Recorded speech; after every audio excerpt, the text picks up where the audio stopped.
এতদিন পর ননদের বাড়িতে পুরীর প্রসাদ পৌঁছে এসেই ছেলে বলল খুব খিদে পেয়ে গেছে মাম্মাম।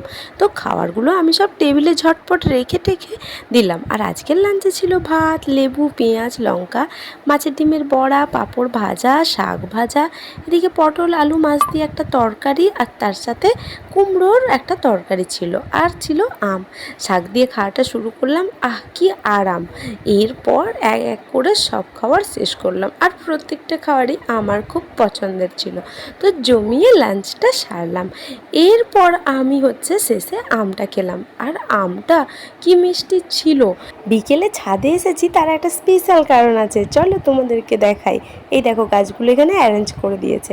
আর শো স্টপার তো ইনি হলেন ড্রাগন গাছের ফুল। কিছুদিন পর ড্রাগন ফল হবে, কি মজা কি মজা। এরপর পার্লারে চলে এসেছি, অনেক টাইম পার্লারে কাজ করে তারপরে রুমে এলাম।